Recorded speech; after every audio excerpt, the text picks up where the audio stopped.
Sí, sí.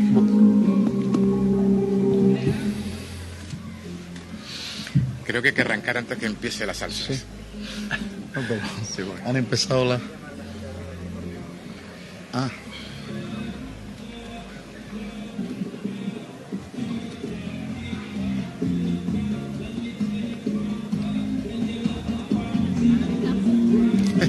Justo nos pusimos a tiempo.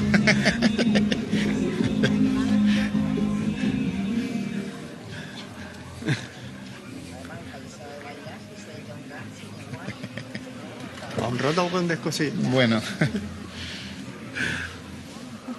Bueno, la ley de Murphy, estaba todo en silencio y justo íbamos a comenzar nosotros y empezó la música, o sea que...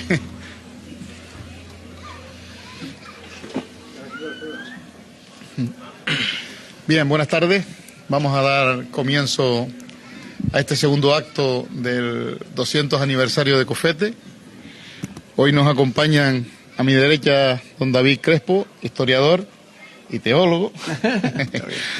Y a mi izquierda, pues, un periodista también que se dedica al periodismo de investigación e historia, don José Luis Jiménez. Muchas gracias. Bienvenido. Esto va a ser una charla entre dos personas que tienen alguna idea de lo que están hablando. Y va a ser, bueno, la intención es que sea así un tema ameno, no un rollo que nos suelten ahí y después nosotros escuchando y a ver cómo, sino la idea un poco es que sea amena, charla entre los dos, y no sé si luego ustedes quieren también pues trasladarle al resto del público alguna pregunta, alguna que sea especie de una charla coloquio, es lo que me han planteado. Yo como alcalde lo que hago es nada más que y nada menos que presentarles, darle la bienvenida a este nuestro municipio y el de ustedes. Las gracias por estar aquí, por supuesto, y les dejo ya pues para que ustedes nos lleven a cabo o nos ilustren con su sabiduría y lo que ha sido pues desde el punto de vista de la historia Cofete desde sus inicios hasta ahora conjuntamente con Morrojable. Muchas gracias Bueno, por estar en realidad, alcalde, mejor que se quede un rato y así Bueno. le quitamos 8 minutos. La gente también se va a relajar a verle aquí. Bueno, yo tampoco tengo prisa, me espero un poquito entonces. Unos minutitos y ya está. Me halo un poquito para atrás para no estorbar. Lo que le quiero decir con ello es que el tono de la conversación va a ser entre amigos y estamos entre amigos. No quiero decir con ello que va a ser un tema confianzudo, un tema vulgar, sino una conversación en la que yo, que soy un analfabeto recuperado, le pregunto a un doctor en una materia acerca de cuestiones vinculadas a Fuerteventura. Y en especial a Pájara. Y dentro de Pájara a Cofete. Este año, David, se cumplen cosas en Pájara. En Cofete también. Los 100 años de la creación de la pista de aterrizaje que hacía el tránsito postal aéreo Tarfaya, Jandía, Las Palmas. Se cumplen los 300 años de cuando expulsaron a los vecinos de Pájara de la isla rumbo a América porque Gran Canaria, Tenerife, los peninsulares que allí gobernaban no los querían. Que fue una especie de ley de residencia que se hizo contra la gente del sur de Fuerteventura, contra Fuerteventura en su conjunto.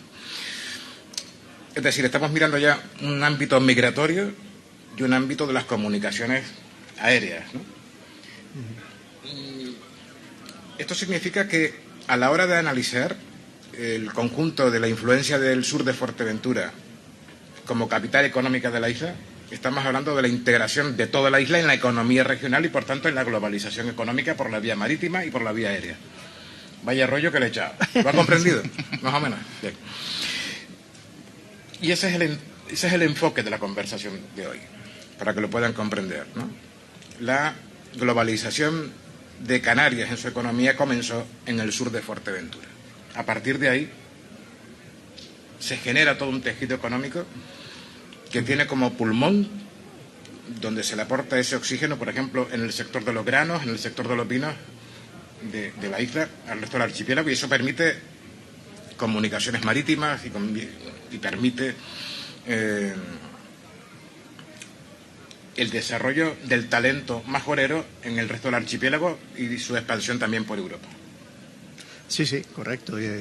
Bueno, yo creo que lo fundamental aquí es entender cómo entra... ¿Se oye bien? ¿Se oye ahora? ¿Se oye bien? Sí. Bueno, la cuestión es cómo entra, digamos, Canarias en la globalización europea o en el sistema europeo, al mundo moderno, que es el título un poco del acto, ¿no? De lo que habíamos hablado, ¿no?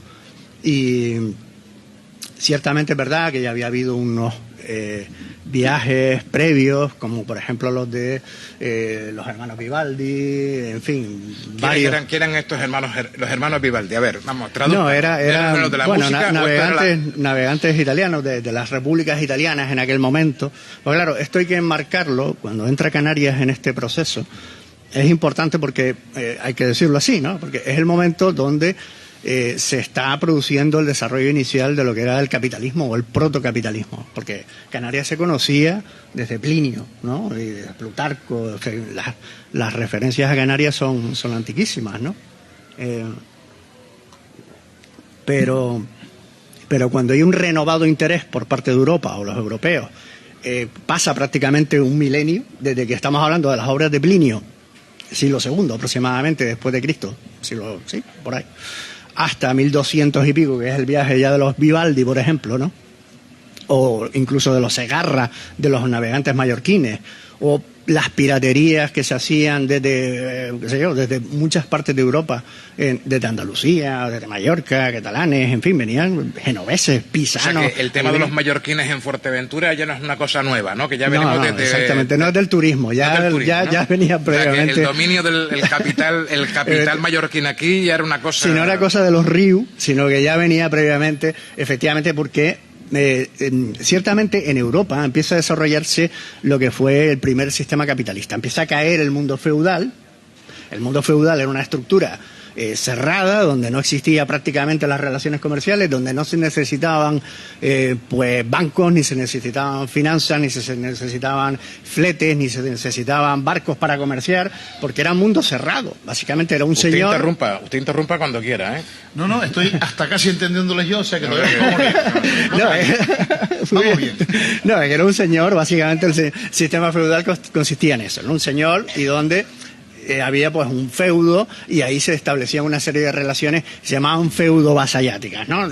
Yo creo que aquí abajo se sabe algo de eso por la presencia aristocrática. Claro, ahora si quieres ahora empezamos a hablar del señorío, ¿no? Que había de los señoríos, correcto. Entonces, pues de ahí viene ese interés, ¿no? Y la globalización, o el interés por meter a Canarias dentro de ese circuito que empieza a desarrollarse, sobre todo, por eso hablábamos de los hermanos Vivaldi.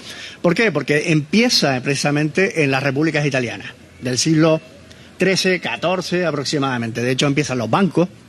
El banco más antiguo que hay en el mundo, que todavía sigue vigente, es el Monte Pazzi de Siena, ¿no? Que viene de 1400 y pico y ininterrumpidamente.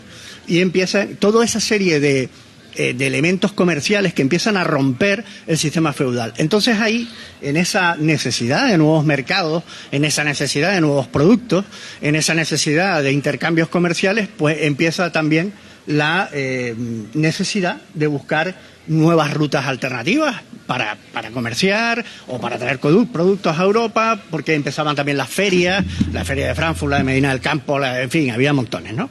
La de Novgorod, en fin, había muchísimas, ¿no? Entonces todo este mundo es el que hace que los europeos, en este caso los Vivaldi o los Segarra, o en fin, todas las expediciones que se hicieron a Canarias durante esa Baja Edad Media, tienen sentido, porque Canarias ya se conocía desde la época de Roma, completamente además. Bueno, entonces, por ejemplo, el tema de esta gente en lobos pintando la ropa, estamos hablando de esa época también, ¿no?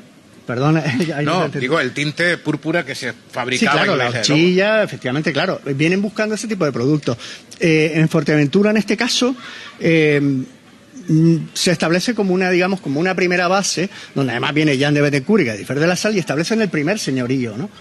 Ese primer señorío de lo que estábamos hablando precisamente de los señoríos feudales. En Fuerteventura, de alguna manera, se replica ese modelo señorial. En la isla de Fuerteventura, en Lanzarote, en La Gomera y en el Hierro. Y sin embargo, el modelo realengo, es decir, una vez que ya el otro gran actor de todo este proceso, que es la configuración del Estado moderno, pues establece las islas de realengo. Las islas de realengo eran las que dependían directamente de la corona, en este caso de Castilla.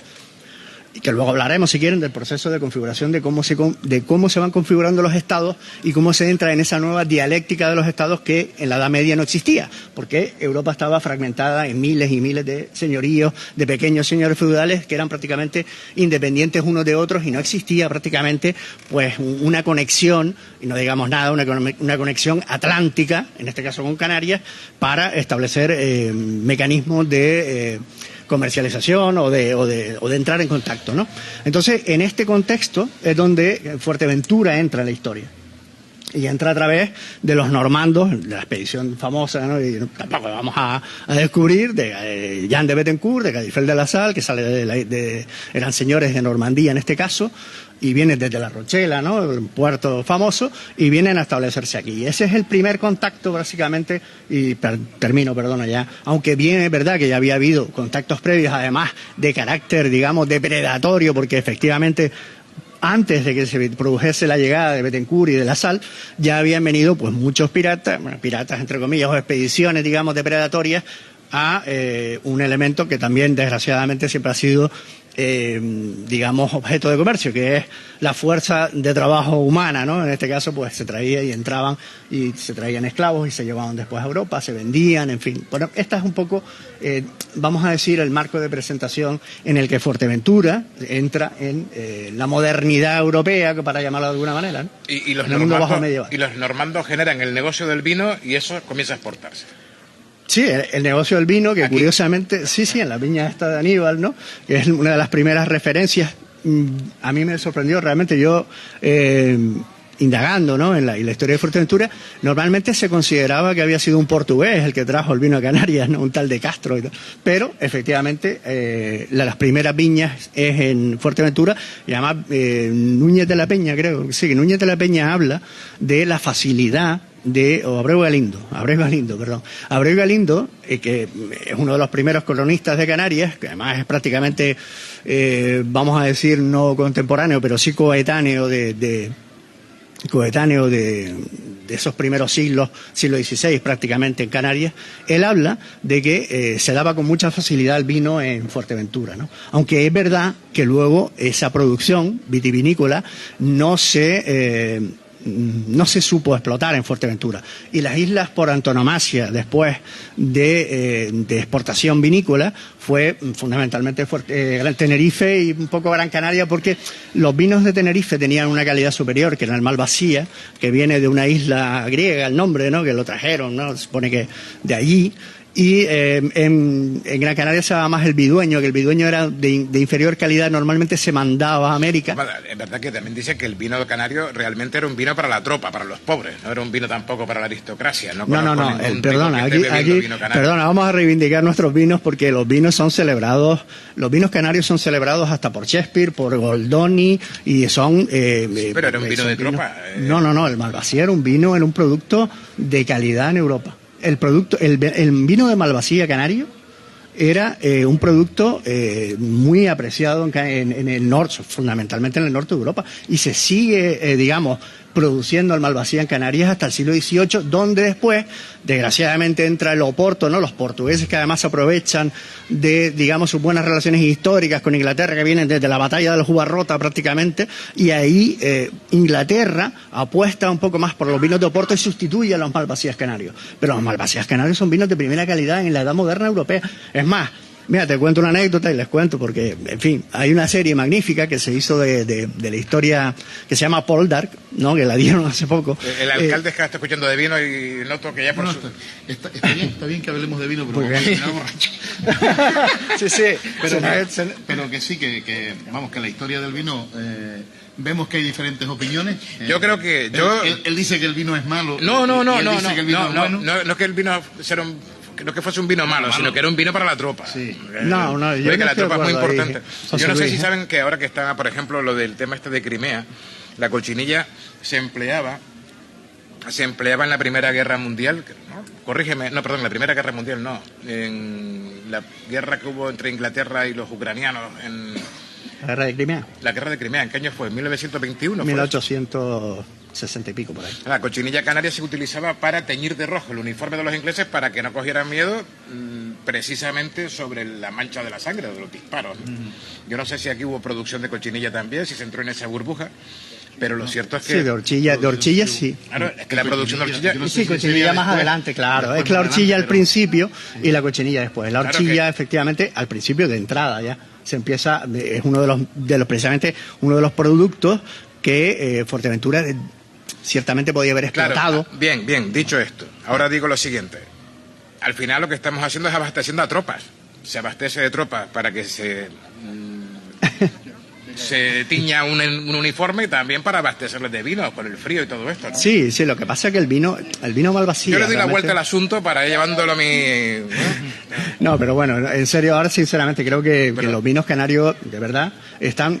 Además se recogen en la literatura de la edad moderna, ¿no? Insisto, ¿no? En Shakespeare, pues en Enrique Yo creo III... yo creo que realmente Shakespeare tenía otros intereses porque en la corte de Bohemia era espía.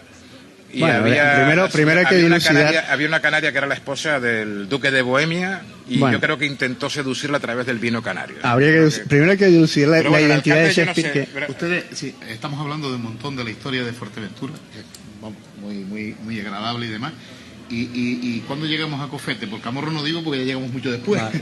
Sí, ahora. Pero, Bueno, pero sí llegamos a Cofete, que era también No. feudal, fue como digamos feudal era toda Fuerteventura Claro. y feudal era Claro, todo. claro. Porque incluso hay, y aquí les habla desde la ignorancia, pero desde la ignorancia que sigue creando esa duda del pórtico de la iglesia de Pájara, de cómo es posible que se hiciese lo que está allí en la época en que se hizo, cuando sabíamos digamos, por llamarlo de alguna manera, la imposición que tenía la iglesia, y permitieron hacer algunas figuras que no cuadran en esa época en la que se hizo. ¿Cómo es posible que pasase por encima de la orden que había, del control que había de la iglesia, y se hiciese lo que se hizo en esa época en Pájara? Eso todavía es un enigma. Es un enigma, Que sí, nadie ha sabido. Mira que han habido historiadores que han hablado cada uno con su... Pero nadie ha sabido descubrir, porque sí sabíamos el control que había por parte de la Iglesia Católica, el control que había, que estaba el monasterio de Betancuria, que es de donde se controlaba todo. ¿Cómo es posible que llegase eso ahí? Hombre, vamos a ver, yo creo que a veces y esto lo digo un poco ya a nivel general, a veces yo creo que se tiende a exagerar sin quitarle visos de realidad, se tiende a exagerar muchas veces el control de la Iglesia. Si la Inquisición, por ejemplo, la Inquisición en Canarias es muy laxa comparado con por ejemplo, con otros territorios peninsulares, por ejemplo. ¿Por qué? Por la propia naturaleza de Canarias. O sea, la Inquisición en Canarias tenía la instrucción de dejar pasar, porque aquí venían, pues aquí teníamos gente de todos sitios, ¿no? Genoveses, flamencos de Flandes, yo que sé, ingleses, franceses, malteses. Entonces, claro, cada uno venía con sus cuestiones culturales, con sus idiosincrasias, etcétera. Entonces, la Iglesia en Canarias fue bastante, en fin, dejaba pasar bastante y dejaba Más hacer. benévola. Sí, Benévola. benévola, ¿no? Dejaba, si no te excedías, porque cuando pues no te hacían nada, ¿no? O te hacían la vista gorda. Y luego dentro de la propia iglesia había elementos disruptivos claramente, ¿no? Yo qué sé, el cura Gordillo, por ejemplo, Graciliano Afonso, tenemos una cantidad de figuras dentro de la propia iglesia canaria que son absolutamente revolucionarias, diría yo. Estamos hablando sobre todo del siglo XVIII y XIX, ¿no? Entonces, bueno, habría que ver, ¿no? Por qué o cómo se permitió, pero yo creo que a veces entendemos, y esto es un poco opinión personal, por lo que yo he podido estudiar de lo que es la historia de la Iglesia en Canarias, incluso los archivos de la Inquisición que están en el Museo Canario, la mayoría de los procesos, ¿no?, de los autos del Santo Oficio de la Inquisición se terminaban pues no como normalmente en el imaginario colectivo se entiende, que lo queman en la plaza. No, normalmente pues recibía una amonestación o qué sé yo, salía a lo mejor por la calle y le ponían un capirote, como se llamaba antiguamente, o un San Benito. De ahí viene lo de oye, le han puesto un San Benito a fulano, ¿no? ¿Por qué? pues era eso, porque la Inquisición te había puesto un San Benito, es decir, habías cometido, digamos, una falta, pero en general hubo bastante laxitud, ¿no?, a la hora del dejar hacer, incluso hasta en el simbolismo religioso, ¿no? Y si hay gente, yo qué sé, Diego Nicolás Eduardo, por ejemplo, que es uno de los arquitectos principales de la Catedral de Canarias, ¿no?, y que tenía que ver además con todo lo que era la estructura arquitectónica de Canarias, ¿no?, en este caso de la arquitectura religiosa. Bueno, un hombre ilustrado, era un hombre de ideas abiertas, era un hombre que podía permitir perfectamente esas licencias, ¿no? Pero esa mercancía llegaría vía Las Palmas, no directamente a Fuerteventura. De una mercancía no, la piedra, por ejemplo, en el caso de Pájara, ¿no? Sí, supongo que sí. Es decir, que en cierto modo también habría un impuesto revolucionario que alguien pagó por el camino. Bueno, depende, que yo la verdad que no sé qué piedra exactamente. Por ejemplo, en Gran Canaria lo que se usaba mucho era la cantera famosa de Arucas, ¿no? No sé, aquí a lo mejor la traían de alguna cantera cercana, eso yo ahí sí desconozco realmente la historia de lo que es la piedra, ¿no?, concretamente, ¿no?, en este caso. Y en el siglo XX, ya más recientemente, ¿no?, nos encontramos ya en el caso de Cofete toda la leyenda que existe acerca de su presencia colaborando con países del eje, ¿no? ¿Te ha dado por investigar o hacerle una autopsia diría yo, hacer la historia de la historia con ese tema? Nosotros tenemos unas imágenes por ahí que a ver si se pueden ver. Si los técnicos lo pueden colocar. Las del submarino. Eso aquí nunca se ha visto. Son unas imágenes, están al principio, ¿no? Vamos a aprovechar hoy que no está don Carlos presente para poder ponerlo, porque si no nos mata. Son en blanco y negro. Vale. Esto creo que en la Comunidad Canaria no lo ha buitreado ni la televisión regional, ni... Dale un poco para atrás y ponemos la pausa un segundo y lo explico. Justo cuando empiece y ahí explico todo, ¿no? Esto fue al sur de Fuerteventura. Ahora. Ahí. Supongo que arrancará ahí, ¿no? Bueno, lo que van cogiendo las imágenes se lo explico. Estas son unas imágenes que la Armada norteamericana captó al sur de Fuerteventura. Vamos entendiendo ya el papel estratégico de Cofete, todo esto. Son imágenes de Morrojable de 1972. Ahora vamos a ver unas imágenes. Encuentran los norteamericanos un submarino al sur de Fuerteventura. A ver si ahora...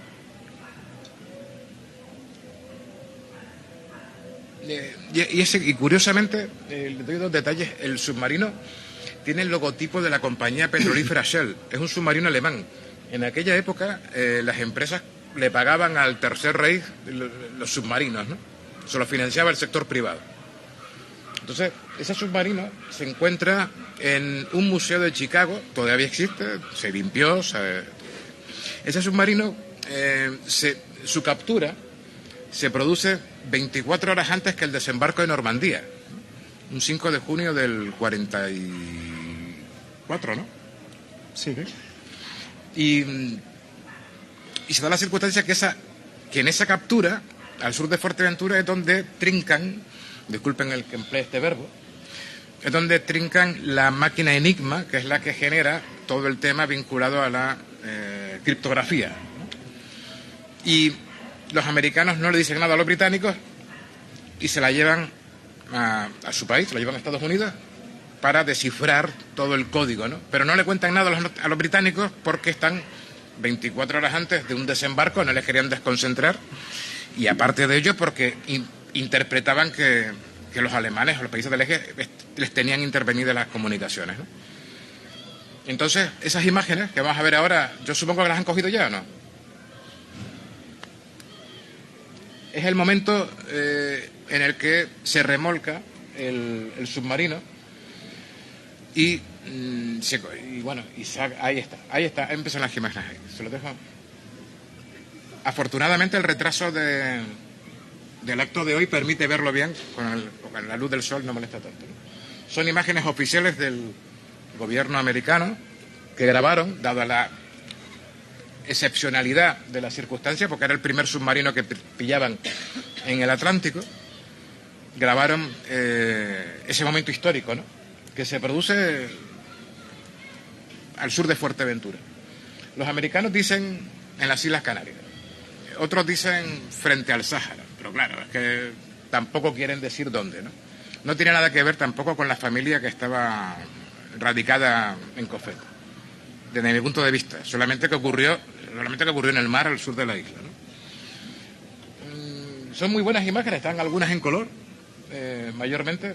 A ver si se puede ver, en unos segundos veremos al submarino que lo trincaron con cargas aéreas, ¿no?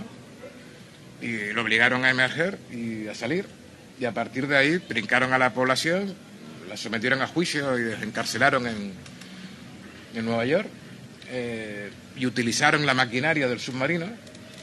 No sé si ven, ese es el submarino. Ahora se verá, por la luz del sol no se va a ver, pero en YouTube lo podrán ver. Hay que poner Canary Island V1. Sí. Y luego Real Military Flix, y seguro que les aparecerán las imágenes para... Aquí le hemos quitado el sonido, pero están radiadas, ¿no? Están radiadas en inglés. Y esa es la fragata, ¿no?, la corbeta norteamericana que en aquel momento, ahí está el submarino saliendo, lo están trincando con unos cables de acero para sacarlo de ahí. Y ahora es cuando va a emerger eso, ¿no? Que producto de la ignorancia muchas veces no vemos que estas imágenes están colocadas en la red, ¿no? Hay que ser un poco... con las cargas de profundidad le hicieron daño al aparato y ahora están subiendo ya los militares presos, los alemanes, ¿no? Van a ser sometidos al procedimiento al Consejo de Guerra propio, ¿no? No sé al final cómo acabaron, pero sé que mucho luego se quedó en Estados Unidos y pidió quedarse ahí.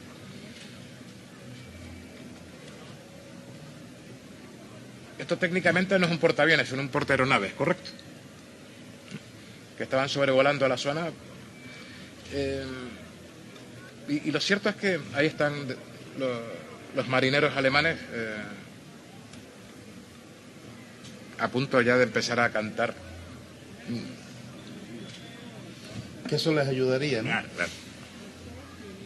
Pero lo curioso fue eso, que ahí está el submarino abarlodado ya. Lo curioso fue que no dijeron a nadie que habían trincado la máquina Enigma. En el arsenal de Las Palmas hay una, pero no es esta.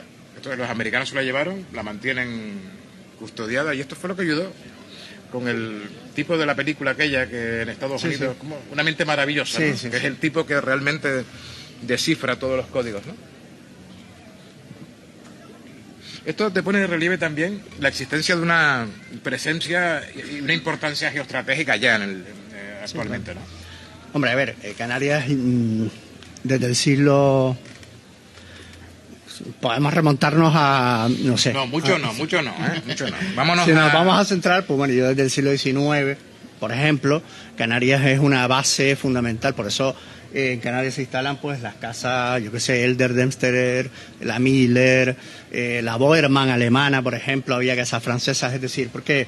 Porque empieza a partir de 1885, que es la conferencia de Berlín, ahí las potencias europeas en ese momento empiezan el reparto prácticamente con regla, a regla del continente africano, ¿no? Es el imperialismo europeo, y Canarias es una base fundamental porque estratégicamente está perfecta para la proyección, ¿no?, de las distintas potencias ahí europeas. Se ve el submarino saliendo ya con los cables, ¿no? Uh-huh. Ahora... Y... A ver, quería que viesen el logotipo de la Shell, de la compañía petrolífera. No tengo nada contra ellos, solamente para que lo vieran. Que al final el mundo del petróleo está siempre metido en ese tipo de tensiones, ¿no? Cuando no por unas prospecciones, por unas extracciones o por algo, ¿no? Siempre hay un turrón metido. Hombre, la industria fue fundamental en el ascenso del Partido Nacional Socialista Alemán, eso es verdad. O sea, grandes empresas como los Krupp, todas las familias prácticamente, grandes grupos industriales alemanes, Mercedes, por ejemplo, Mercedes hacía los motores de los aviones, ¿no? En fin, pues claro. Fuerteventura, por ejemplo, en los Cofete aparece en los cuadros de la Unión Soviética, en los mapas de la Unión Soviética hacen una línea recta, y es muy curiosa la línea recta, sale Moscú, Moscú, Roma, Cofete, y luego aparece Buenos Aires. No aparece en los mapas soviéticos de aquella época, los mapas que manejaba Stalin sobre cómo llegar al continente americano, no aparece Tenerife, Las Palmas, no, Cofete. No sé, habrá que preguntarle a Stalin, ¿no? Bueno, en este caso. Sin que me escuche el cura, a lo mejor podemos hacer una ouija un día con Stalin, a ver qué sale de ahí. Vamos a ver, sí, debería. Pero estábamos en un escenario donde las dos potencias están vigilando Pájara, vigilando Jandía permanentemente, ¿no? Estamos hablando de la Guerra Fría. No, en la Segunda Guerra Mundial. O sea, la y esto que Segunda estamos Guerra viendo Mundial. aquí es una prueba de ello, evidentemente. A ver, Canarias tenía, insisto, un valor estratégico fundamental porque está en el medio del Atlántico y por tanto es un paso de obligado y además una base estratégica clave. Es más, tanto los británicos como los alemanes, el general Canaris, nunca mejor dicho, tenía sus planes establecidos de invasión de Canarias y los Estados Unidos también. Los Estados Unidos hasta el siglo XIX tenían ya planes de invasión de Canarias. Es decir, Canarias se entiende que está en una situación clave, en un punto estratégico del Océano Atlántico, donde dominarla significaba pues la posibilidad de proyectarte de una manera, aparte de la plataforma africana, también controlar los accesos después al Cabo, es decir, todo lo que es la ruta del Atlántico Sur, es decir, que tiene un valor, y luego controlar también el tránsito con América, ¿no? Por lo tanto, claro que sí, efectivamente Canarias en aquel momento tenían todas las potencias planes de invasión de Canarias, ¿no? Eso Fuerteventura, por ejemplo, el caso, tener ya, por ejemplo, lo que antes comentábamos, desde hace, bueno, ahora son 100 años, la pista de aterrizaje en Jandía era una buena pieza para ese engranaje, porque aquí, al no existir una población como la de Las Palmas o Tenerife, un descontrol mayor, ¿no? Hombre, a ver, claro, lógicamente. De todas formas, yo creo que hay que matizar, ¿no? Yo, sinceramente, en el puerto de Las Palmas entraban en el muelle de León y Castillo, que están documentadas las imágenes, entraban cruceros alemanes, entraban submarinos alemanes y repostaban tranquilamente. Yo me acuerdo, yo he visto fotos y documentos gráficos de cruceros alemanes, no me acuerdo, el Deutschland creo, o el Graf Spee, algunos de estos, cruceros grandes, y entraban sin ningún problema, o barcos mercantes, es decir, entonces yo creo que tampoco no era necesario realmente todo esto, ¿no? Sinceramente creo que Alemania tenía la posibilidad de entrar, entraban puertos en este caso en el puerto de Las Palmas o en el puerto de Tenerife sin ningún tipo de problema. Además hay que entender que en aquel momento Franco estaba alineado con las potencias del eje, con lo cual, si bien se mantuvo, digamos, en una neutralidad o no beligerancia, que fue exactamente el término que se escogió, tampoco, en fin, no creo que le pusiera demasiados problemas o impedimentos a, en este caso, la Marina Alemana de guerra, ¿no? Y de hecho, te digo, de hecho hay documentación. Sí, creo que se fundió esto. ¿No? Se fundió. ¿Se oye? Sí, bueno, que hay documentación gráfica de que no existe ningún problema y iban con frecuencia, incluso también los barcos mercantes, que tampoco hay que... sí, que también tenían su importancia. El tráfico de mercancías era fundamental también para Alemania. Hay que tener en cuenta que sostener el esfuerzo de guerra de Alemania en aquel momento era complejísimo. Estaba en guerra prácticamente contra el resto del mundo, con lo cual necesitaba una cantidad de aprovisionamiento, en fin, de todo tipo de material humano, de comida, de uniformes, todo esto, claro, esto era un esfuerzo logístico tremendo, y Canarias, por su situación natural, pues obviamente tenía, claro, un valor estratégico clave, ¿no? Siempre lo tuvo. Bueno, ya hay una pregunta. Sí, buenas tardes. Dado el carácter amistoso que nos invitó el alcalde al inicio de su intervención, pues bueno, me voy a atrever a hacer un par de preguntas en tanto en cuanto a un salto que hemos dado en el tiempo Nos hemos pasado de la Baja Edad Media a hablar de casi del siglo XIX-XX. Y del pésimo vino que yo creo que... Y del excelente vino, yo también soy de la opinión de David, del excelente vino de Malvasía. Aquí que no me convence mucho. Pero yo creo que Fuerteventura sí que tiene una importancia en la historia del comercio, entre otras cosas, porque nos hemos dado dos saltos. Yo tengo un interés por saber cómo, estando nosotros desde siempre a 1.700 kilómetros de la España peninsular, David, ¿qué pudo despertar en los europeos del siglo XIII, nada menos, el interés por venir a Canarias en general, pero a Fuerteventura en particular? Porque luego todo esto que hablábamos antes de la vid y del cultivo de la vid y toda la historia está muy bien, pero Fuerteventura fue siempre, antes que la vid, el granero de Canarias. Es decir, de aquí salía cebada, de aquí salía trigo, y después, antes se comentó también lo de comerciantes europeos que ya no solo se les suministraba la materia prima, sino que a veces venían ellos aquí a negociarla, y concretamente a Fuerteventura, la horchilla. Que bueno, antes salió también un poco la duda entre cochinilla y horchilla, que son dos cosas distintas, ¿no? Pero concretamente en Fuerteventura y en su inicio, la horchilla. Entonces, ¿qué pudo despertar en aquellos europeos del siglo XIII esto de venir hasta Fuerteventura a empezar todo este trayecto comercial que luego sería uno de los puntos tanto de promoción comercial como de promoción de la propia isla, y luego ya esa entrada en ciclos de bonanza y ciclos de menos bonanza? Sí, claro, lo que comentaba antes, ¿no? La búsqueda de determinados productos que a lo mejor en el continente europeo no se daban bien o que eran difíciles de encontrar. Vamos a poner el azúcar. El azúcar fue fundamental. De hecho, el primer ciclo económico real que hay en la historia de Canarias, o la historia económica de Canarias en general, es el ciclo azucarero. Es decir, hay que entender lo que era un invierno europeo en el siglo XIV, siglo XV, ¿no? Y se necesitaban esas calorías, y aquí pues se podía plantar la caña de azúcar, ¿no? Y uno de los motivos, bueno, entre otros, por supuesto también el capturar mano de obra esclava, pero después se fueron viendo las posibilidades que tenía Canarias, ¿no? Porque en un principio, si bien pueden venir con carácter depredatorio los primeros, vamos a decir, navegantes que venían a expediciones un poco casi como se llama ahora una joint venture, ¿no? Joint venture como la de Bettencourt, por ejemplo, ¿no? Que no dejaba de haber socios capitalistas, y luego pues todo lo que era el comerciante o el aventurero, porque en el fondo eran aventureros básicamente los que venían, ¿no? Y luego se empezó a ver las posibilidades reales que tenía el archipiélago. Una de ellas era el vino, por un lado, que hemos hablado, ¿no? De la viña de Aníbal, por ejemplo, ¿no? Y el azúcar, por poner otro, ¿no? El azúcar era un producto muy demandado en Europa. ¿Por qué? Porque aportaba calorías, porque no era fácil de encontrar. En Europa se daba la remolacha, pero la remolacha, que era, digamos, de donde se sacaba el azúcar para hacer dulces o para las calorías que te podía aportar, pero no era suficiente, era mucho más difícil, y no se podía además exportar en la cantidad y con la facilidad que se exportaba el azúcar canario que venía de cañas, ¿no? Y de ahí vienen precisamente...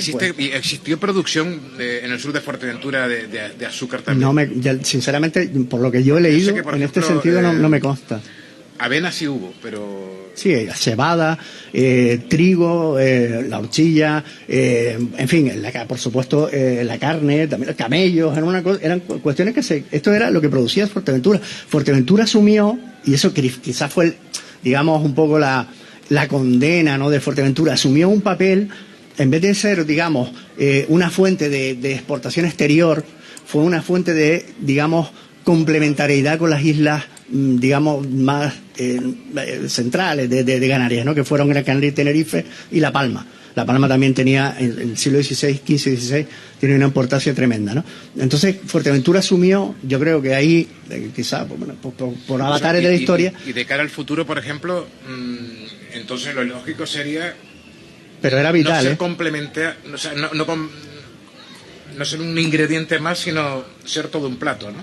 Efectivamente, claro, es que yo creo que, de hecho, Viera lo dice, ¿no? Yo tengo aquí el libro de la historia general de las Islas Canarias de Viera y Clavijo, que le dedica varios capítulos a Fuerteventura. Trata fatal a los majoreros, ¿eh? Sí, no los trata del todo bien, la verdad. Pero bueno, como el alcalde lo lea un día por encima, le declara persona non grata. Non grata. Prohibición de la presencia de Efectivamente.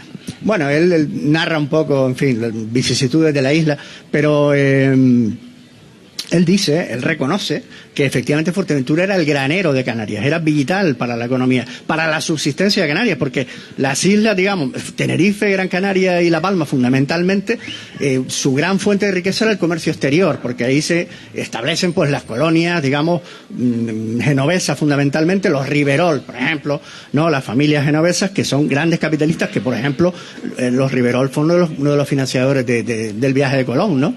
O sea, del redescubrimiento, digamos, el descubrimiento europeo del continente americano, por ejemplo, ¿no? O los comerciantes de Flandes, flamencos, que se establecen en La Palma y en Gran Canaria y en Tenerife, ¿no? ¿Por qué? O sea, porque estos son los que le aportan la mercancía, la materia prima, ¿no? Para Fuerteventura, que los operadores hagan negocios internacionales. Exacto, Fuerteventura, o sea, que asumió aquello que hablamos al principio, que al final es el primer ingrediente de la globalización. Claro, Fuerteventura asumió un rol, digamos, subsidiario con el resto de las islas. Fue el granero para que el comercio exterior de Gran Canaria, fundamentalmente Tenerife y La Palma, pudiera seguir adelante, porque esas islas eran deficitarias desde el punto de vista de la subsistencia de la propia población. Entonces se tenía que traer el grano de Fuerteventura, la cebada, el trigo, la carne, fundamentalmente del ganado caprino, pero bueno, habría más. Pero claro, ese papel fue esencial. Sin la participación de Fuerteventura y sin el sacrificio, es verdad, hay que decirlo así, del sacrificio también de los majoreros, pues probablemente Canarias o las islas, digamos, centrales del archipiélago no hubieran podido desarrollarse como se desarrollaron. Y entonces cuando esta gente declara en 1723 una moratoria o una ley de residencia contra la gente de Fuerteventura y en especial del sur de Fuerteventura, que eran los que realmente más acceso tenían en el caso concreto de Las Palmas, eso es una forma también, eso fue una, bueno, aparte que es insultante, de una discriminación, de una crueldad total, ¿no? Sí, porque, claro. Vamos, sí, bien sí, bueno, fue racismo puro y duro, ¿no? Yo soy de Las Palmas, pero fue racismo puro y duro, ¿no? Sí, bueno, Viera, eso es lo que lo narra Viera precisamente, ¿no? Ese acontecimiento. Es lo que dice, la crítica en el fondo que le hace en este caso. Perdón, para que la gente lo entienda, los majoreros eran los italianos de Gran Canaria y Tenerife. Lo digo en el sentido de que hay mucha protesta sobre la presencia extranjera en zonas turísticas, ¿no? Sí, yo creo que al final ocurre que de esa misma agresividad existía, ¿no? El alcalde quiere preguntar algo sin anestesia. Yo les voy a hacer una pregunta. A él, que yo soy un analfabeto recuperado. No, pues, yo por allá ando y por eso me gusta preguntar. ¿De qué siglo estamos hablando ahora mismo? Porque hablando siglo arriba, siglo abajo. Mira, dime nada más que el siglo, más o menos. En este caso sería del siglo XVIII. Siglo XVIII. 1700 y pico. Bueno, estamos en el siglo XXI. ¿Cuántos siglos han pasado? Estamos hablando de 3 siglos. 3 siglos, sí. Es triste decir que todavía hoy Pájar, Fuerteventura, sigue siendo una isla dentro de otra isla. Entonces, no tenemos que remontarnos tanto hacia allá para descubrir lo mismo que estamos hablando. Claro. Algo no habremos hecho bien, o los majoreros, o el resto de Canarias, porque yo no le arrimo la culpa al resto de Canarias. Nosotros, entre nosotros mismos, que hombre, no es por nada, no es crítica, es la realidad. Los que estamos en el gobierno en Pájara lo sabemos, pero en el resto también. Cuando llega algo a Fuerteventura, para luego atraerlo hacia el sur de la isla, nos cuesta muchas veces como si estuviésemos dentro de otra isla.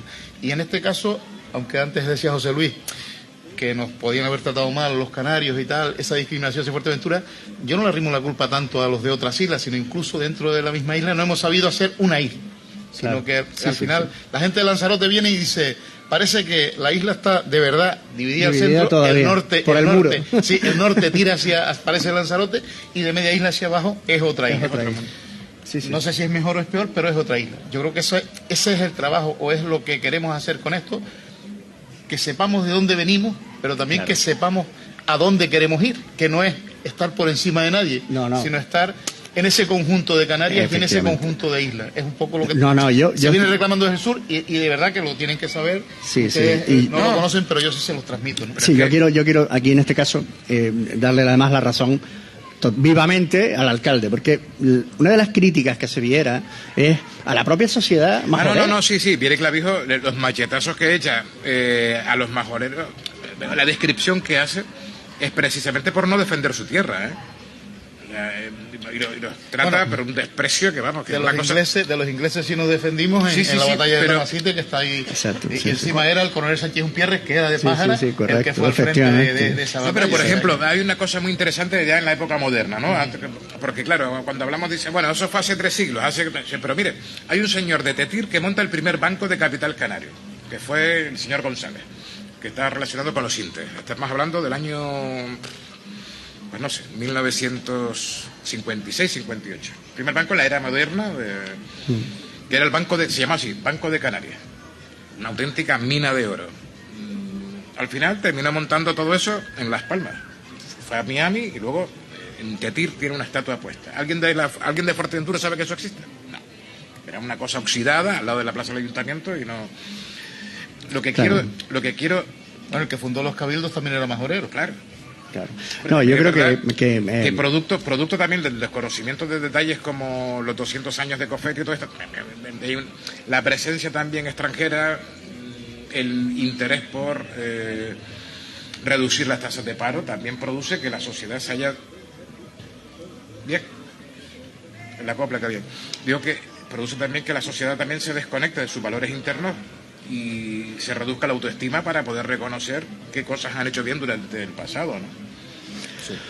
Sí, yo creo que añadir aquí en este caso, ¿no? La historia, como dicen los romanos, decían, no los latinos, ¿no? Se decía magistra vitae, es decir, la historia es maestra de vida. Es decir, para comprender el presente y para proyectar el futuro tienes que conocer de dónde vienes. Es decir, como una persona. Si yo no sé cuáles son mis orígenes, ni cuál fue mi infancia, ni cuál fue mi adolescencia, difícilmente conoceré pues mi madurez y la podré proyectar, ¿no? Es imposible. Por tanto, el conocimiento de la historia en este sentido es fundamental, ¿no?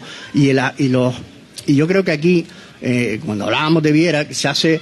yo creo que él hace una matización que es importantísima, que es la cuestión de los señoríos. Es decir, Fuerteventura tuvo la condena histórica, desgraciadamente, de ser la primera, de alguna manera, feudalizada, y volvemos al principio de la conferencia, fue feudalizada, por lo tanto, cayó en un régimen señorial. ¿Qué eso qué hacía? Pues que hacía que las autoridades se desentendieran completamente, es decir, los señores de Fuerteventura no residían, de hecho es que probablemente ni pisarían Fuerteventura, la mayoría de ellos vivían en Tenerife, nacían en la Orotava y se morían en la Orotava o la Laguna. Entonces, claro, ese fue el gran, y claro, toda esta herencia feudal que pervive hasta 1834, nada más y nada menos. Sí, hasta hace 4 días en términos históricos. Esto es gravísimo para Fuerteventura. ¿Por qué? Porque hubo un verdadero desinterés y una desidia completa por parte de las autoridades pertinentes o competentes, en este caso que eran los señores, salvo en el siglo XVI, que el que Viera nos lo salva, ¿no? Los Sayavedra, se llamaban antiguamente los Saavedra, que él además lo caracteriza como una edad de oro de la isla de Fuerteventura, porque las potencialidades de la isla son tremendas. Sin embargo, después, en el análisis que él hace, que a mí me parece acertadísimo, es ese carácter señorial de la isla, ese desinterés realmente de los dueños, que es aplicable hasta hoy, porque en el fondo seguimos en el mismo.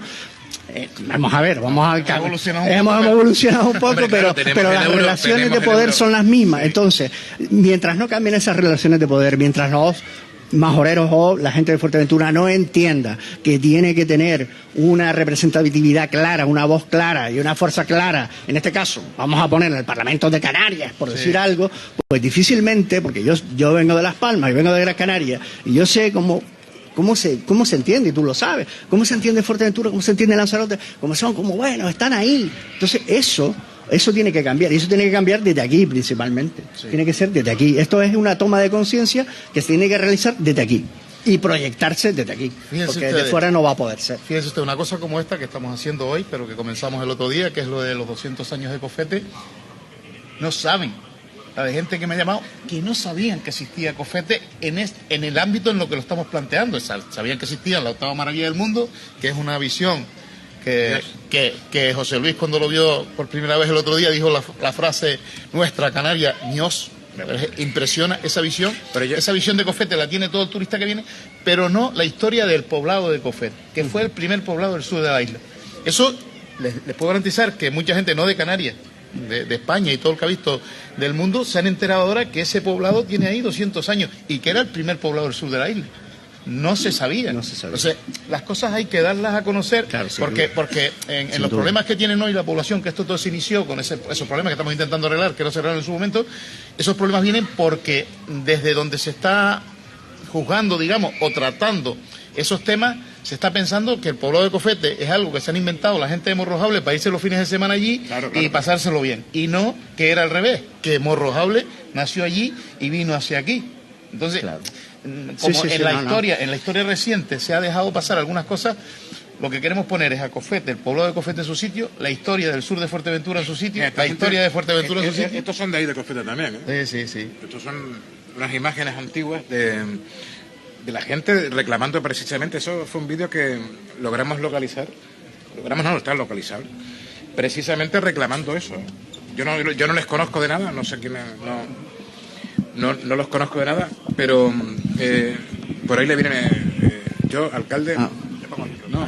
Hay aquí un poblador de Cofete que antes de empezar le pregunté hasta cuántos años estuvo él allí sin venir.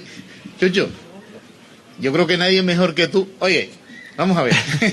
Nadie mejor que tú sabe lo que fue tu niñez y casi tu infancia en Cofete, porque él nos puedes hablar de, bueno, aunque tus padres seguramente que todavía lo pasarían peor, pero no.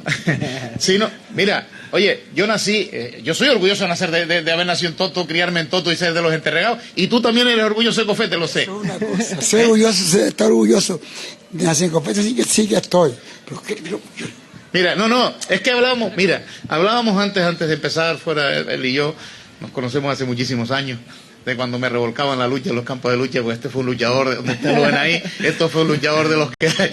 Y hablábamos de los que ahora no existen. Pues los dos tenemos un cuerpillo parecido, pero esto era...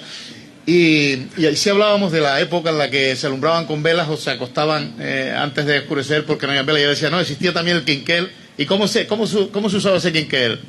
¿Chucho? ¿Con qué se rellenaba? Con lo que se encontraba.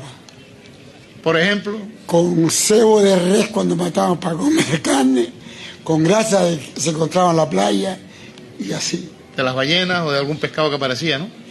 Hombre, claro, porque aquí en otras cosas no podía aparecer.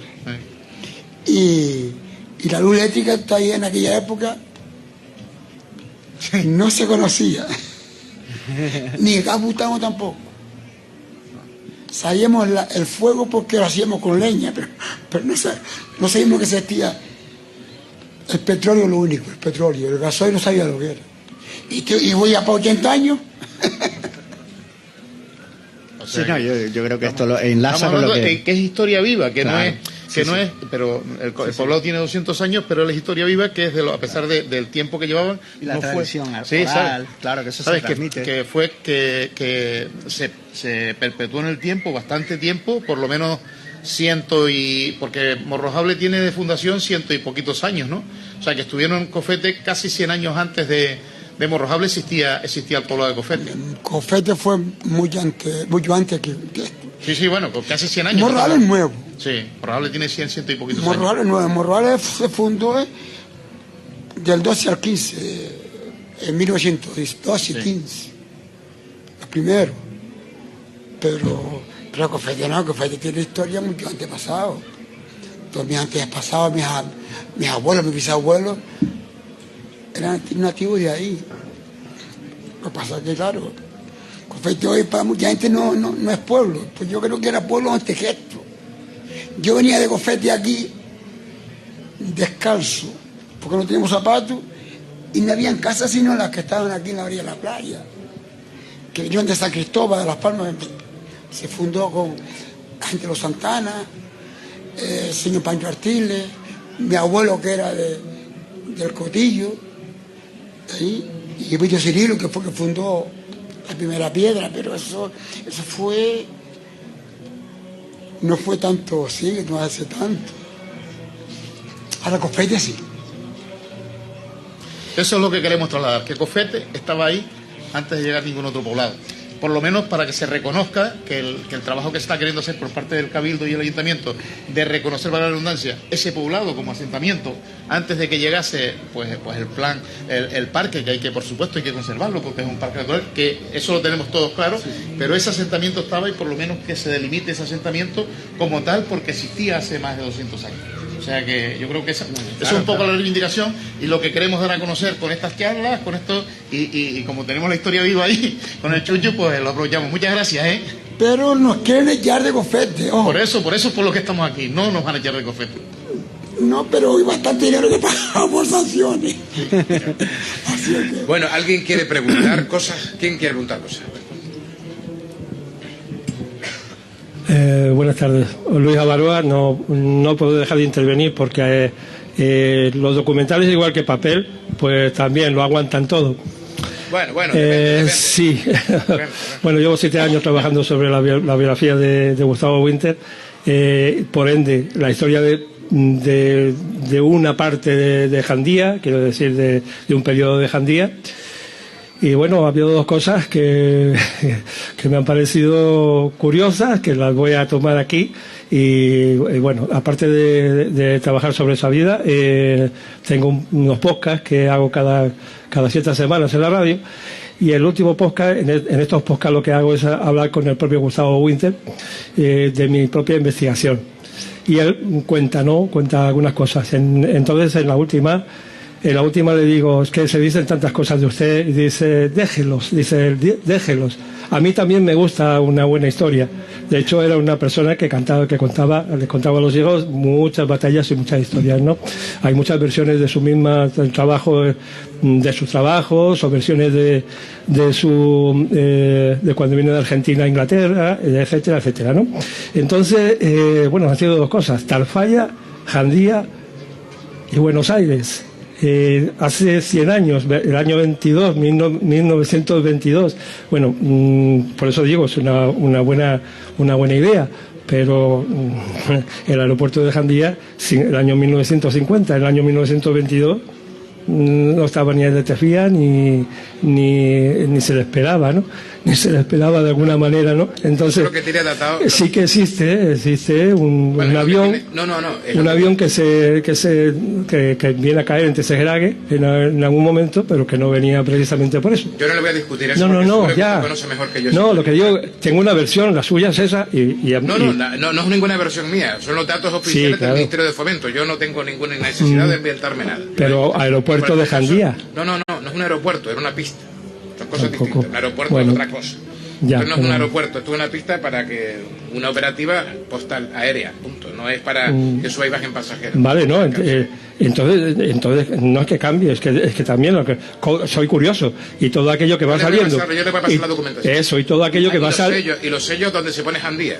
Va saliendo, y el segundo es el documental, claro. Yo lo puedo desmontar, pero a la vez estoy diciendo, yo quiero ver ese documental de arriba abajo, y sobre todo lo que quiero es oír el audio. Y bueno, aunque sea en inglés, pero intentar.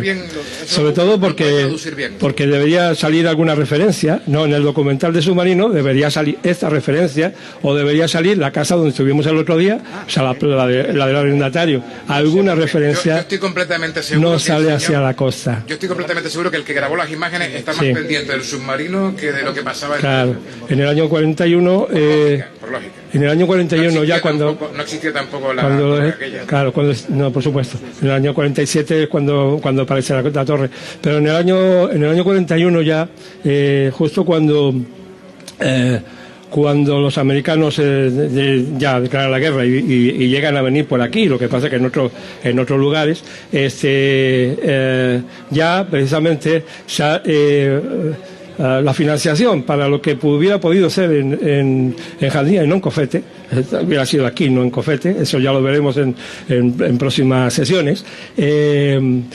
Ya no hay financiación para el proyecto de Winter, no hay nada, entonces aunque sea en el año 41 cuando los americanos declararon la guerra, pues aquí ya no hay posibilidad de que se haya instalado nada todavía porque no luego si hubiera salido la costa. Yo coincido con usted, yo no estoy en ninguna teoría de la conspiración. Yo estoy con usted. Sí, no. Bueno, lo digo para que... Es mi versión documentada y bueno, pero me interesa muchísimo ese documental.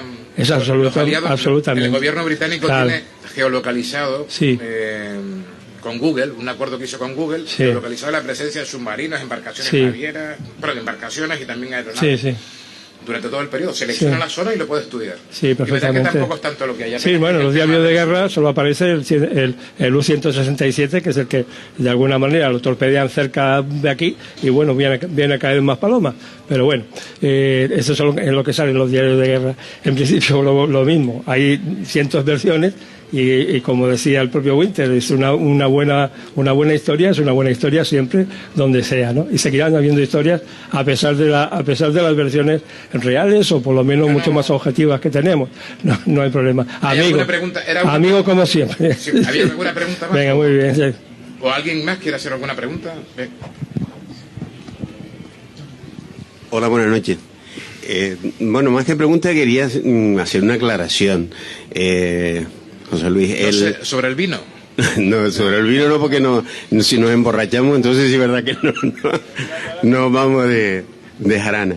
No, vamos a ver, la pista que yo no quiero que la gente salga de aquí siempre con la confusión y haciendo confusiones y creando malas expectativas de lo que es la realidad. La realidad es que don Gustavo Winter hace una pista en el 1953, 54... Tiempo muerto. Yo no he hablado de ese señor. No, lo que quiero...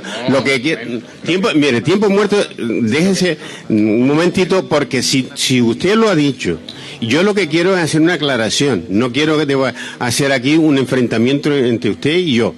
Quiero hacer una aclaración, que no quiero que se vaya la gente de aquí que está escuchando sobre que aquí, en Jandía, no ha habido ninguna pista de nada. Se hizo con don Gustavo Winter, se hizo para evacuar en un momento difícil de la zona de Jandía, porque conocía a un militar en Gran Canaria, de la base aérea de Gran Canaria, y llevaba el tema de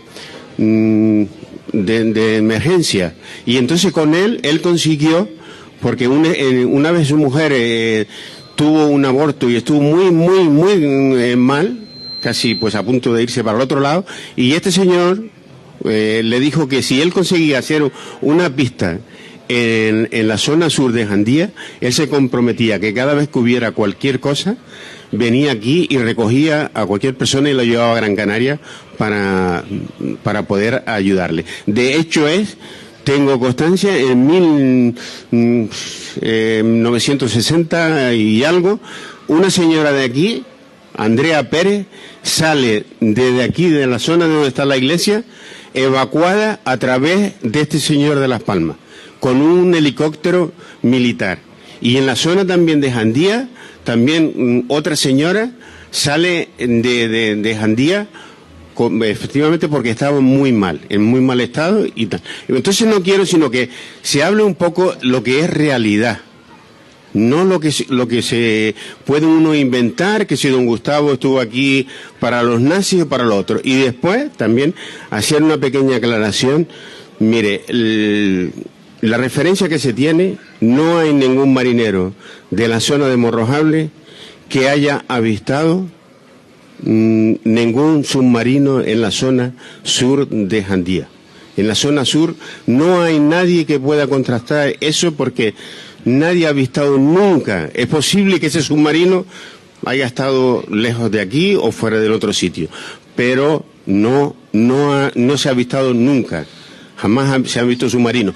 Que es verdad que han habido submarinos en la Segunda Guerra Mundial andando aquí por intereses americanos, intereses ingleses para contrarrestar a Alemania? Claro que lo hubieron, eso lo sabemos. Como decía antes David, repostaban en el puerto de Gran Canaria. Con total naturalidad. Y eso es una realidad. De hecho es que un submarino tiene también un percance ahí en el sur de Gran Canaria y es recogido por la gente de Gran Canaria.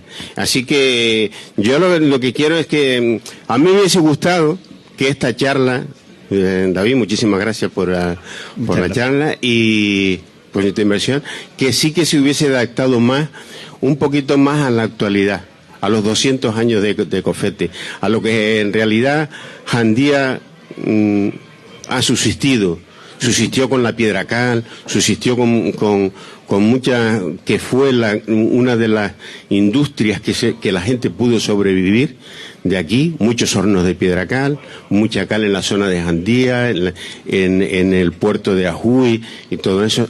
Hubo ese desarrollo, y eso es lo que me hubiese gustado un poco más, y hablar un poco más, que ya en esta que tendremos en Cofete, Dios mediante, el 24, ¿no? Se va a hablar sobre de Cofete. Ahí es donde vamos y también discrepo al señor alcalde que Cofete, es que ustedes se lo han dicho, pero Cofete, indaguemos más, pero Cofete tiene mucho más de 200 años. Sí. Pero mantenemos los 200 años porque así tenemos algo que... Nadie lo discute. Vamos a ver, creo que está del 16, ¿no? Estaba desde antes algunas familias. Lo que tenemos investigado es que 28 familias llegaron al poblado de Cofete en el 23. Por de ahí lo de los 200 años de la fundación como poblado. Ya se creó como un asentamiento en la zona sur, porque sí habían familias sueltas, seguramente sí algunos pescadores, alguien que estaba buscando la vida, pero como asentamiento, las referencias que ha encontrado don José Luis son esas. Les voy a contar una anécdota que es una pena que un amigo que me lo contó en una ocasión, y se lo creí por la circunstancia. Estamos hablando de submarinos. Yo esto no se lo he dicho a nadie nunca. Un amigo mío, ya falleció el pobre, era bastante mayor, en una ocasión, por circunstancias, me acompañó a un viaje a Las Palmas. Fue al poquito tiempo de poner el barco de armas aquí, no el que tenemos ahora de Fre Olsen, que se puso mucho después, sino el de armas. Y nada, le dije, vamos y tal. Iba en el coche conmigo, bien, todo bien, hasta que se subió al barco.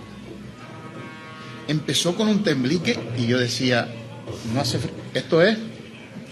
Digo, no hace tanto frío, vamos, subimos para adentro. No, es que, ¿sabes? Lo notaba como nervioso. Y una cosa, pero el temblique ese que te da que no lo puedes soportar. Y entonces me contó que la última vez que él se había montado en un barco, iba de Fuerteventura para Canarias, yo creo que la guerra, después fue la posguerra ya, creo, por terminar la guerra, y justamente pasando la punta de Jandía, le salió un submarino, los mandó a parar. Entraron, registraron el barco. Él no me dijo de quién era, de qué bandera tenía, sino un submarino salió, paró el barco, entraron, lo registraron y nada, lo registraron y se marcharon. Y todos decían, ahora mismo nos meten un pepinazo y nos mandan al fondo. Y claro, fue desde que el submarino desapareció hasta Las Palmas, pensando en que en este momento es el último momento de mi vida. Y él me decía, no me he montado más en un barco hasta ese día. Y fue esa sensación de estar montado en el barco, lo que le estoy diciendo yo no se lo he contado a nadie, me lo contó él, y por la sensación que yo vi, que no era frío, era más, no un miedo, sino nervioso, como si digamos ansiedad que tenía el hombre por estar montado en el barco.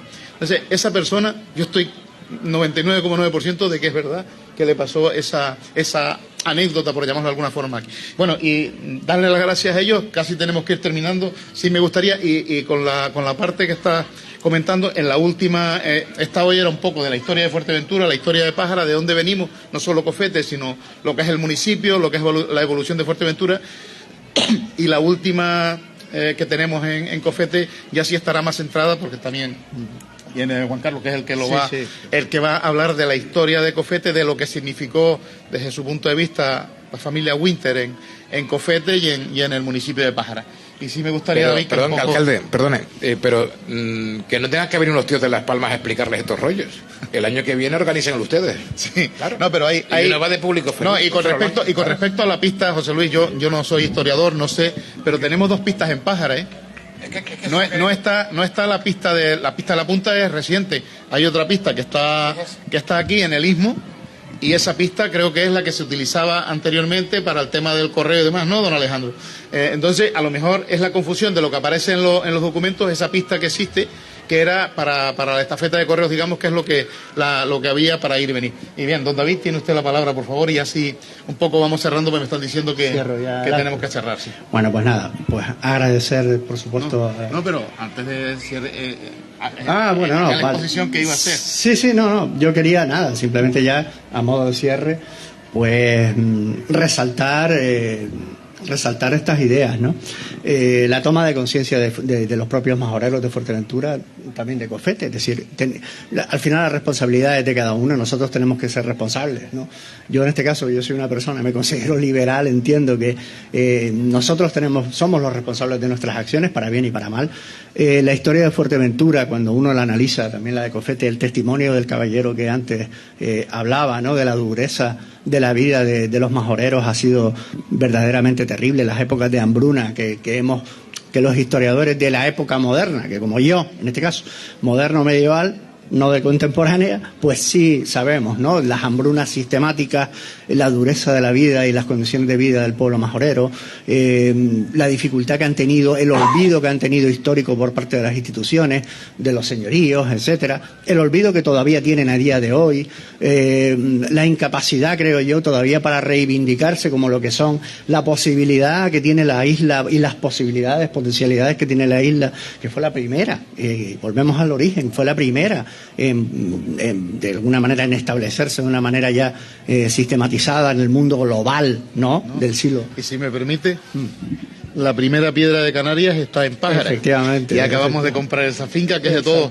los de Pájara o de todos los majoreros, que la primera piedra donde surgió el archipiélago canario también lo tenemos. Claro, es el origen, ¿no? Historia sí tenemos para dar. Claro, hay una historia muy compleja, hay una historia muy bonita, hay una historia de emprendedores, como Jan de Bettencourt no dejó de ser un emprendedor en su momento, Gustav Winter no dejó de ser un emprendedor en su momento, ¿no? Este tipo de personajes que son controvertidos porque siempre hay opiniones a favor y opiniones en contra, según cómo le haya ido a cada uno con respecto a él, pero son personajes que al final colaboran en en el desarrollo de este tipo de nuestro territorio, de nuestro archipiélago, ¿no?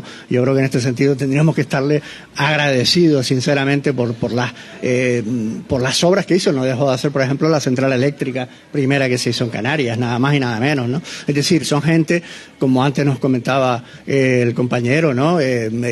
Pues un comedor social, las primeras prácticamente alfabetizaciones que se hicieron en la isla. Estamos hablando de los años 50, del siglo XX. Es absolutamente inconcebible que en el siglo XX, en los años 50, todavía no se hubiera alfabetizado la sociedad majorera, ¿no? Entonces, este tipo de personajes yo creo que deberían de ser tratados, en mi opinión, con un rigor absoluto, ¿no? Y como mínimo con eso, con justicia y con rigor.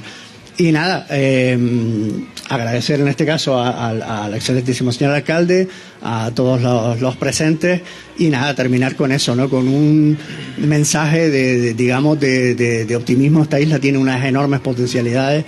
Podría haber sido en su momento el centro de Canarias, no lo fue por determinadas circunstancias históricas que hemos esbozado brevemente aquí, que no nos ha dado tiempo mucho, pero bueno, por lo menos hemos puesto algunos pequeños retazos de la historia de Fuerteventura que explican por qué esta isla se halla en el estado de postración que ha estado durante muchos siglos, y que evidentemente yo creo que con la responsabilidad de los políticos a día de hoy pues tiene que superar, salir adelante y ganar el futuro para que se convierta pues en la isla que todos esperamos y que yo creo que tiene la potencialidad para convertirse. Muchas gracias. Gracias. No sé si usted quiere decir algo. No, ya todo. Bien, a las palabras de don David le voy a decir una frase que yo digo siempre. De momento no somos el ombligo de Canarias, pero lo seremos. Muy bien. Así que yo creo que tienen todas las posibilidades. Están todas las posibilidades. Es como, sin duda, está yo todo no sé por las hacer. comparaciones, pero siempre hablamos de que si África fuesen todos en la misma dirección, Europa no tendría nada que hacer. ¿En eso estamos de acuerdo? Totalmente. Pues si Fuerteventura, los políticos de Fuerteventura, de una vez, y no le digo la población, que también los políticos vamos en la misma dirección, seguramente que el resto tendrán como Europa. Muchísimas gracias de verdad por la participación de todos ustedes. Antes no comenté a doña Dunia, a doña Leticia, a don Alejandro y don Rodrigo, que están por ahí, concejales que nos acompañan, don José Luis, don David, gracias. Y les esperamos para el cierre de los actos de los 200 años de Cofete, el día 24 en Cofete mismo, donde haremos también esa ofrenda floral a ese primer cementerio también que está en Cofete, en el sur de la isla. Muchísimas gracias a todos por la participación y nos seguimos viendo. Gracias. Vale, muchas gracias.